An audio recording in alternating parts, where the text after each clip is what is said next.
Ya, pertama-tama marilah kita panjatkan puji syukur kehadirat Allah Subhanahu wa Ta'ala yang telah memberikan rahmat kepada kita semua berupa kesehatan. Kita bisa bertemu walaupun dalam dunia maya, ya Bapak Ibu, Ananda sekalian. Baiklah Bapak Ibu dan Ananda yang saya cintai semua. Di sini kita akan presentasi di VCT Batch 8 yang nanti akan disampaikan oleh presenter kita Pak Eka Krisna dari SMK Bunyu, dan juga nanti akan dimoderatori oleh Elvi Loto dari siswa SMK Negeri 3 Tarakan. Dan di sini saya sebagai host sendiri, Erlina Subekti dari SMK Negeri 3 Tarakan. Baiklah Bapak Ibu dan anak-anak sekalian, untuk hari ini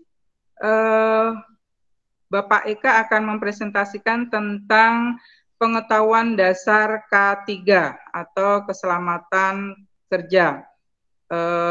Nanti lebih lengkapnya lagi, nanti kita akan dengarkan presentasi dari Bapak Eka. Saya mengingatkan untuk kelancaran presentasi hari ini, mohon Bapak Ibu dan Ananda menonaktifkan speakernya, ya, agar kelancaran di dalam presentasi. Kemudian jangan lupa nanti Bapak Ibu dan Ananda untuk mengisi link absensi yang nanti akan kami share di chat kami. Nanti tolong Bapak Ibu untuk mengisi absen tersebut. Kemudian untuk presensi nanti kami beri waktu 15 menit untuk bisa menyampaikan materi yang sudah ada. Mungkin tidak berlama-lama lagi, saya persilahkan Ananda Elvi sebagai moderator untuk memandu jalannya presentasi hari ini. Kami persilahkan waktu dan tempat untuk Ananda Elvi. Silakan. Selamat pagi Bapak Ibu Guru dan teman-teman semua. Perkenalkan saya Elvi sebagai moderator pada pagi hari ini. Materi kali ini tentang pengetahuan dasar keselamatan dan kesehatan kerja. Pemateri pada hari ini Pak Eka Patria Krisna ST selaku guru SMK Bunyu. Di sesi pertama ini presenter akan menyampaikan materinya dan sesi kedua sesi tanya jawab. Untuk itu dipersilakan kepada Bapak Eka Patria Krisna untuk menyampaikan materinya. Kepada Pak Eka dipersilakan.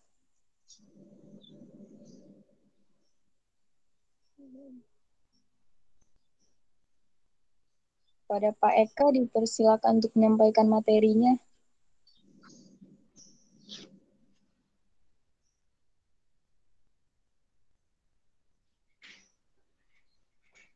Halo, tes. Kedengaran ya? Oke. Assalamualaikum warahmatullahi wabarakatuh. Selamat pagi ya Bapak Ibu guru dan Ananda sekalian. Terima kasih telah hadir bersama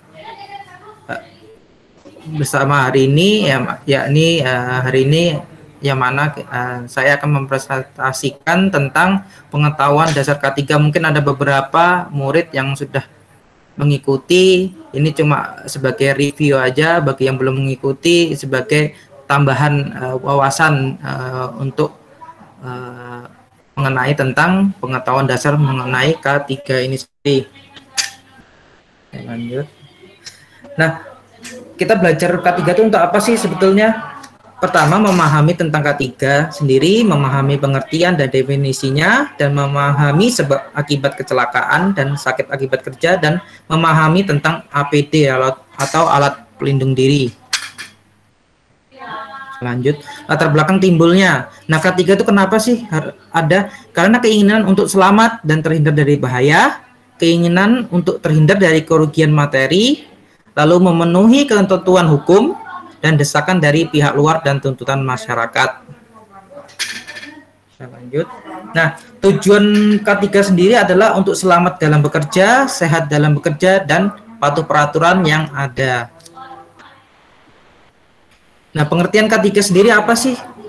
Sebetulnya pengertian K3 itu adalah sederhananya yakni suatu ilmu pengetahuan dan penerapannya dalam upaya mencegah kecelakaan dan kebakaran, peledakan dan pencemaran penyakit akibat kerja yang ada di suatu tempat kerja, baik itu di tambang, baik itu di perusahaan yang mengurus administrasi, sekolah dan sebagainya. Itu termasuk seharusnya masuk ada tentang K3-nya sendiri. Kalau di bahasa Inggris kan sederhananya ya ini accident prevention atau mencegah kecelakaan. Nah, kewajiban dan hak manajemen sendiri.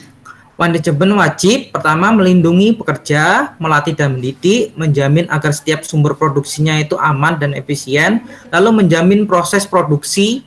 Itu misalnya kalau di perusahaan itu produksinya harus berjalan lancar dan aman. Nah, manajemen itu berhak untuk memperingatkan dan menegur bila ada beberapa pekerja yang melanggar K3 sendiri.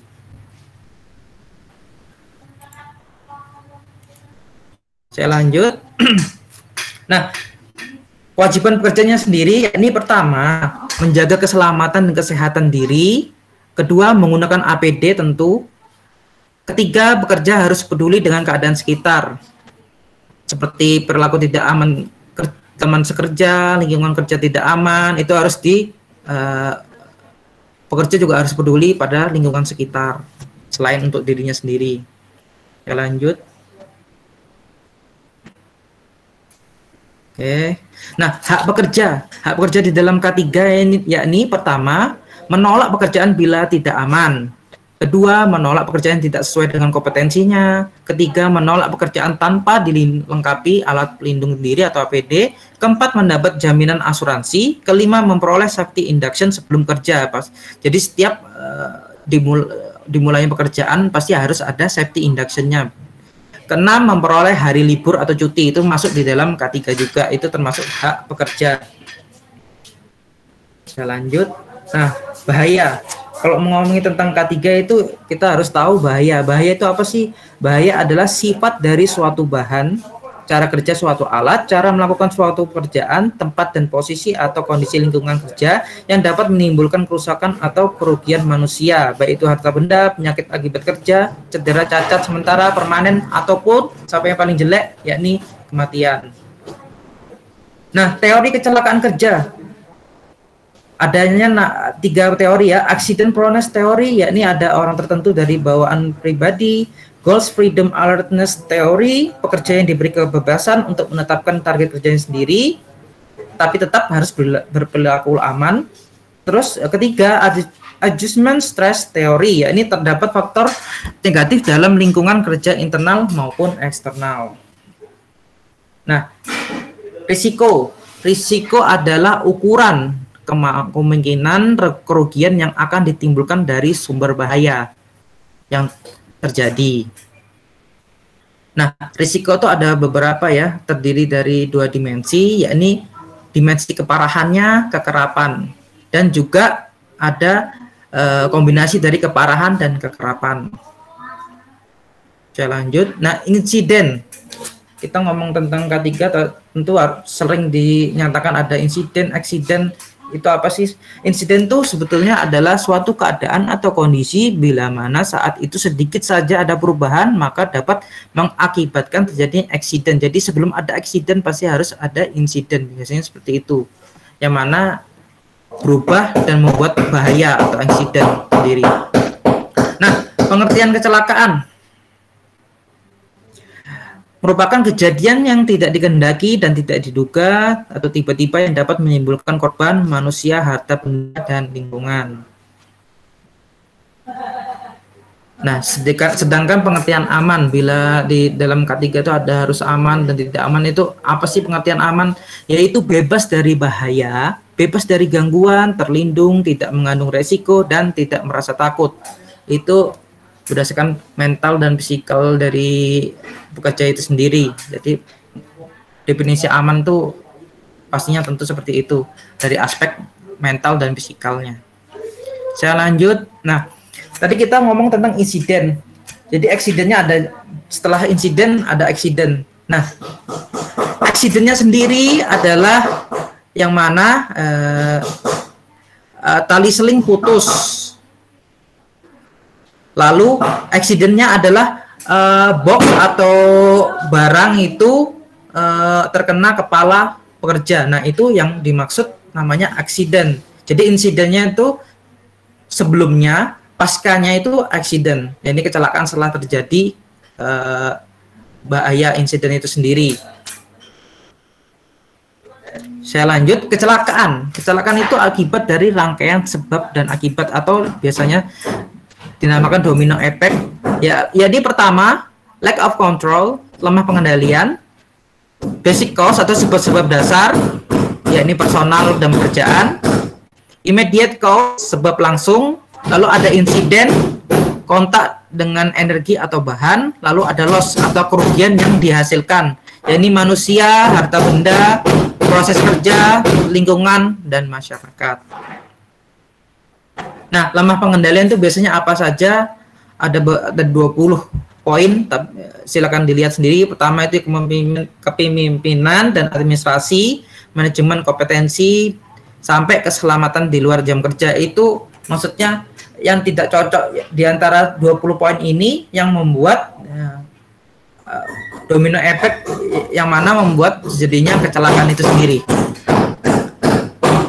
Nah, sebab dasar sendiri ada 2. Faktor personal, pribadi dari pekerja, ya, dan juga faktor pekerjaan.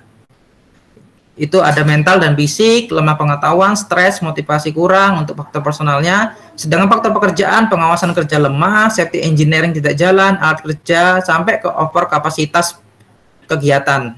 Saya lanjut. Nah, sebab-sebab langsungnya ada 2. Tindakan tidak aman, kondisi tidak aman. Nah, pertama ada beberapa poin ini yang dicontohkan, yakni pengoperasikan alat tanpa otorisasi, gagal memberi peringatan, gagal mengamankan, sampai di bawah pengaruh alkohol. Itu termasuk tindakan tidak aman. Jadi bisa ditegur atau diberikan sanksi untuk kegiatan seperti itu. Di mana bekerja dengan di bawah pengaruh alkohol tentu bahaya ya, Bapak Ibu dan Anda. Lalu selanjutnya kondisi tidak aman. Pertama ada 12 poin. Contohnya ya ini pertama, pelindung APD tidak sesuai, perkakas, sampai ventilasi tidak memadai. Nah, ventilasi. Karena manusia itu tentu butuh oksigen ya.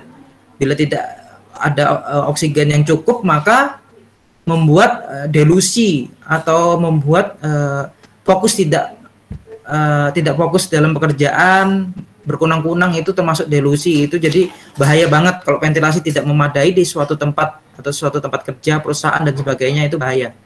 Apalagi misalnya di suatu tambang bawah tanah, ventilasi tidak baik, kebanyakan misalnya ada beberapa insiden yang membuat aksiden, beberapa orang meninggal, sampai beratus orang pekerja tambang di bawah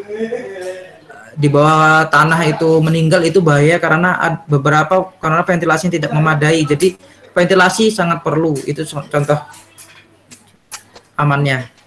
Jadi harus di rekayasa sedemikian mungkin, yang mana membuat cukupnya ventilasi atau sumber udara untuk manusia yang bekerja atau pekerja-pekerja yang bekerja di suatu tempat.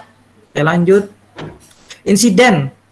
Contohnya apa? Terbentur, tertumbuk oleh, jatuh ke tempat yang lebih rendah, jatuh pada lantai yang sama, tertusuk, terperangkap, kontak dengan listrik, overstress, overaction, overload. Itu termasuk insiden yang mana menyebabkan aksiden tentunya. Nah, sedangkan kerugian atau loss yang dari domino effect ini adalah output terakhirnya. Ada beberapa kerugian, ada pada orang seperti meninggal, sampai sakit berat, sedang, ringan, harta benda, yakni rusak total, tidak berfungsi, sampai ringan juga. Lalu proses kerja, berhenti proses kerja total, sebagian, lambat proses, dan kena denda dari pemerintah. Lalu juga ada lingkungan, rusak total, jangka panjang, rusak bisa diperbaiki, rusak tetap berfungsi. Dan untuk output atau kerugian yang di masyarakat dapatkan, yakni beberapa, yakni ada 4, penyakit, fasilitas umum tidak berfungsi, energi umum tidak berfungsi, dan tidak bisa berusaha.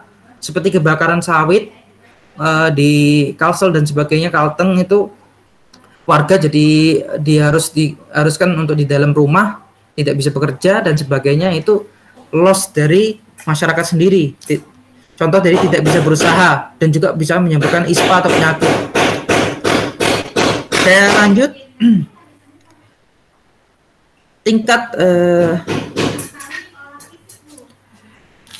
kerugian beberapa pada orang, yakni pada orang, harta bendanya, proses kerja, lingkungan, dan masyarakat. Ada beberapa keparahannya. Jadi untuk terhadap orang itu ada berat, sedang, ringan. Bila berat itu meninggal, sedang itu dirawat maksimal 2 hari, ringan bila cukup P3K saja.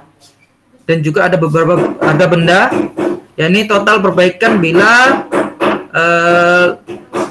lebih dari 100 juta dan lebih dari 7 hari, dan perbaikan bila 25 juta sampai 100 juta, sedangkan berfungsi perbaikan hanya kurang dari 25 juta dan bisa berfungsi lagi bila 1 hari tidak perbaiki, bisa besoknya sudah bisa bekerja. Itu termasuk yang masuk ke yang level 3. Ada juga proses kerja, itu bila berhenti total sampai 7 hari, itu termasuk yang level pertama. Level kedua yakni berhenti total 7 hari sebagian atau berhenti 1 sampai 2 hari saja.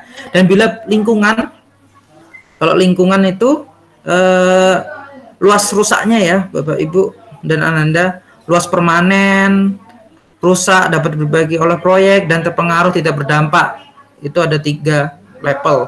Dan bila untuk masyarakat, ini tuntutan, bila tuntutannya ada beberapa, 3 tuntutan 100 juta perbaikan, lalu tuntutan 25 sampai 100 juta, dan ada yang tidak berdampak sampai dengan tuntutan di bawah 25 juta. Itu ada beberapa kerugian dan ibaratnya pengklasifikasian untuk dari kerugian orang-orang itu sendiri, dan juga ada bila dari masyarakat tentu ada tuntutan.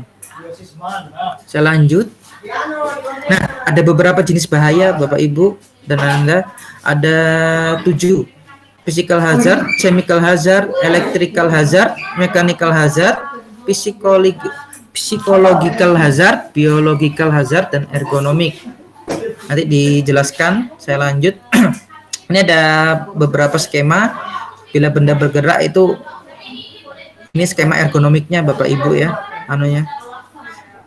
lurus. Kalau misalnya benda bergerak, tentu pergerakannya lurus, putar, acak, dan sebagainya, sampai ke psikologikal. Untuk manusia, stres, tidak harmonis, habis dimarahi, itu yang menyebabkan efek yang menyebabkan berpengaruh pada pekerjaannya sendiri atau kegiatan pekerjaan.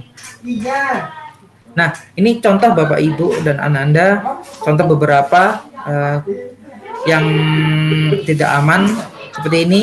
Stop kontaknya tidak ada stekernya baik, cuma dipasang per kabel saja, dan tidak menggunakan APD ya, boot.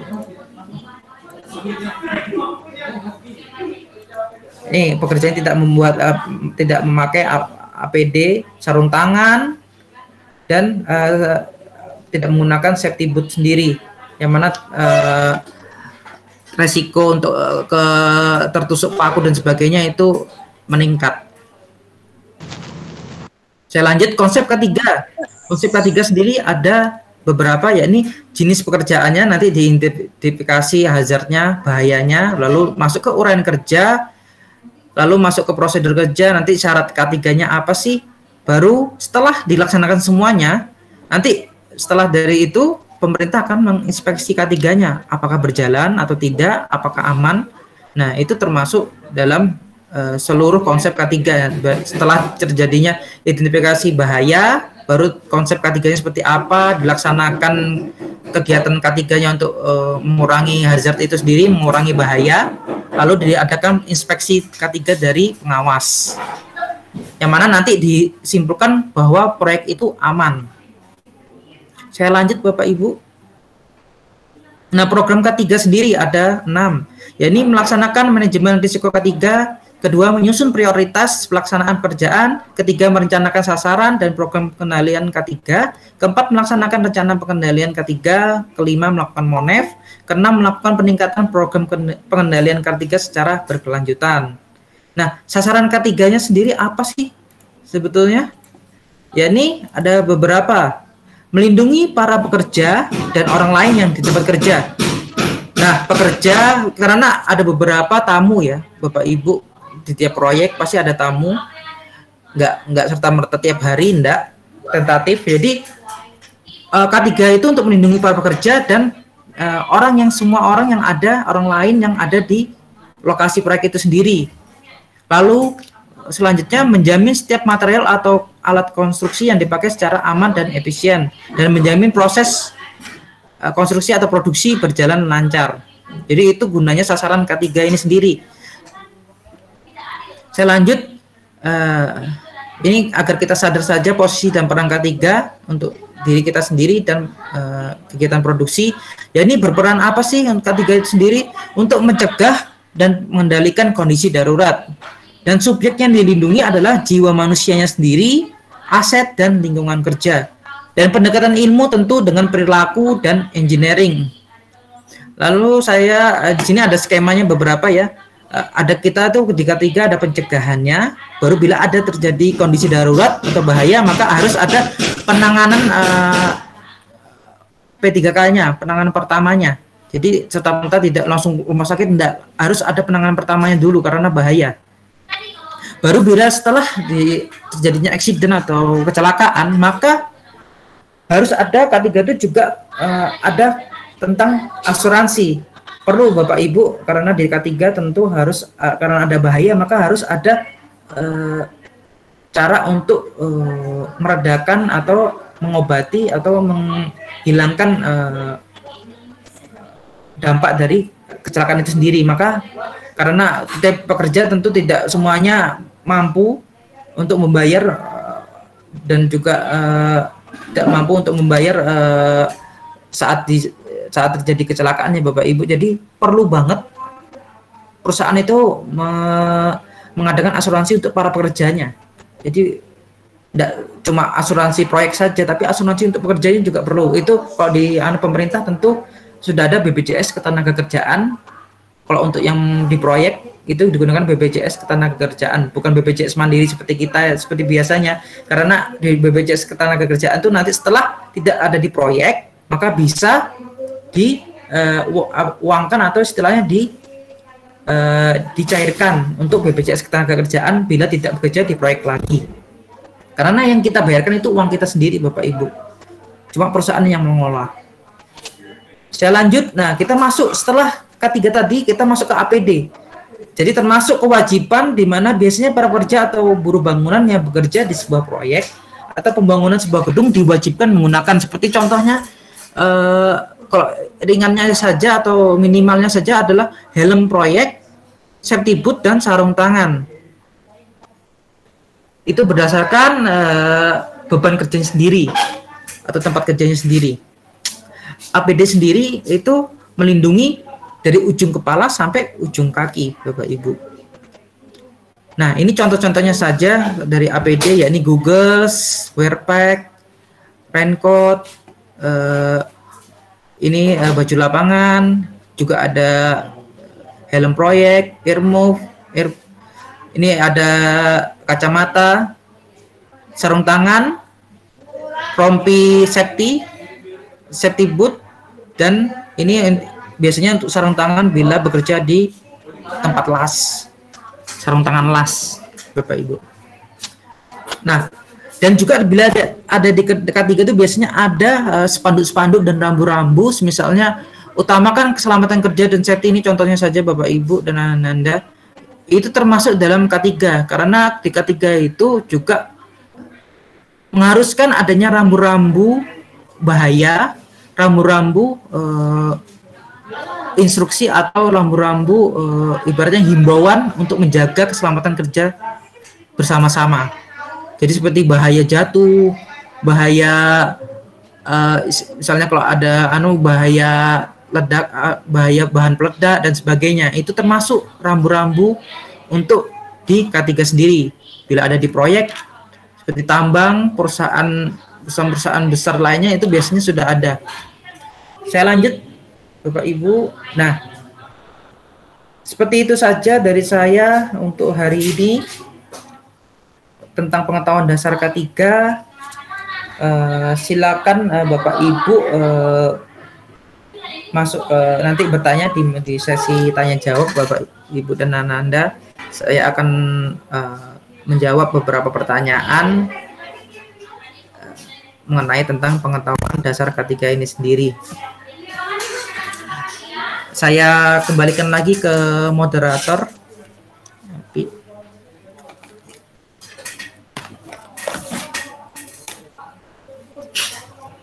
kasih untuk Bapak Eka yang sudah menyampaikan materi hari ini. Mungkin Bapak Ibu dan teman-teman ada yang ingin bertanya?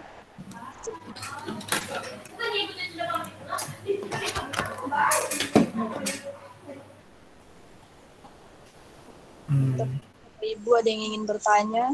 Saya bertanya, Pak. Saya bertanya. Ya, Bu. Ya.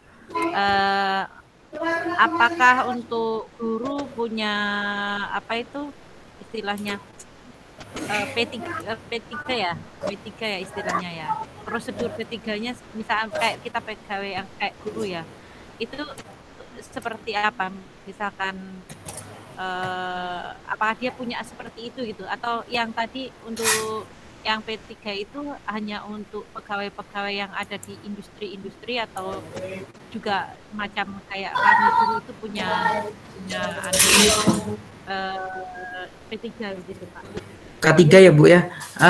Saya jawab langsung ya Bu. Oh ya, Iya, mungkin kalau semisalnya untuk K3 kita sendiri itu lebih ke karena kita di sekolah Bu Suparti, jadi seharusnya di sekolah itu setidaknya ada beberapa contohnya sehari-hari saja Bu.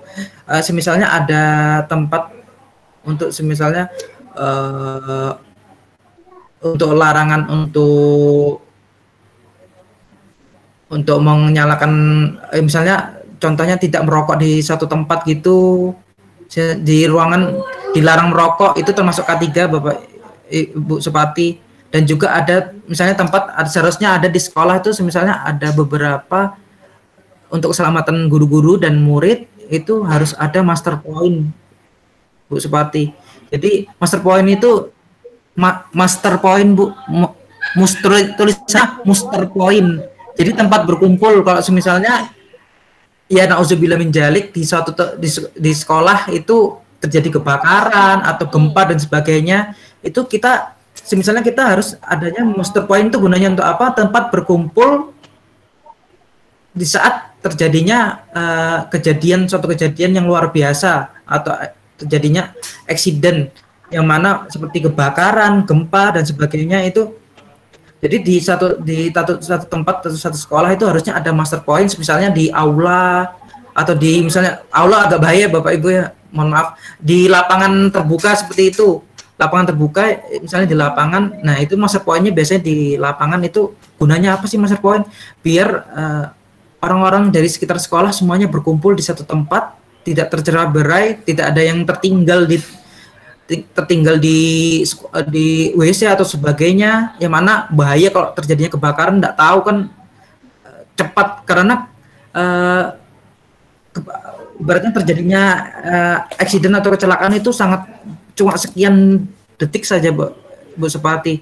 Jadi tentu setidaknya harus di sekolah itu semisalnya dulu ada tahun 2019 karena kekerapan gempa itu sering terjadi di beberapa tempat, maka dari SMK sendiri, dari distrik sendiri, dari Provinsi Kaltara itu menyarankan untuk adanya latihan simulasi untuk terjadinya gempa di sekolah. Jadi kita menentukan nih bagaimana cara-caranya di saat adanya gempa, baik itu guru sama murid-muridnya berlatih bersama-sama simulasi, lalu kita yang diberitahu itu bagaimana kita berlindungnya di saat terjadi gempa dan juga berkumpulnya atau evakuasinya di suatu tempat.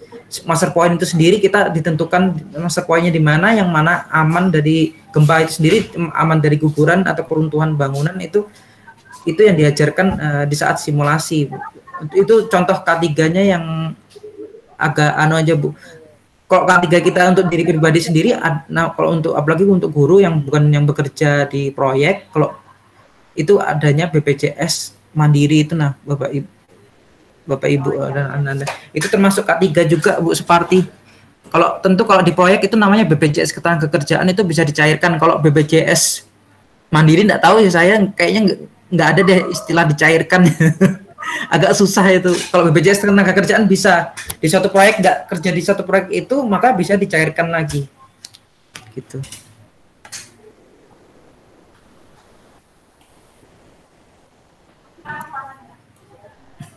Pak, absennya di-share aja dulu, Pak. Iya, nggih, Bu.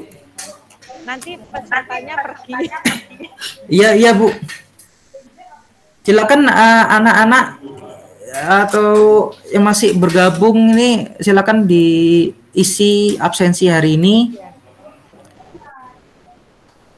Agus, Anis, Yudi, murid saya Bu dari SMK yang bergabung. Oh, Pak, ya. Bagus itu Pak, begitu muridnya kan Iya. sudah hadir kan. Silakan diisi. Bagaimana? Sudah saya share. Mungkin ada dari Gimana? yang lainnya yang ingin bertanya, Agus atau LP juga boleh tanya. Kan kita bebas ya Bu Suparti. Ya.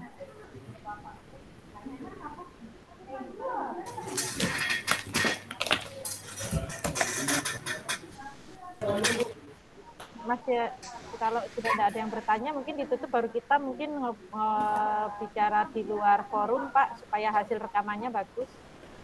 Oh iya Bu. Mungkin moderator sama host bisa menutup.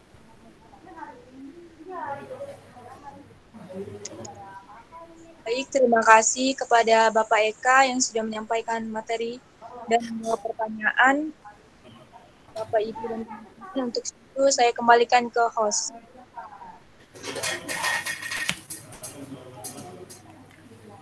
Terima kasih untuk Ananda Elvi dan Pak Eka yang sudah mempresentasikan materi hari ini.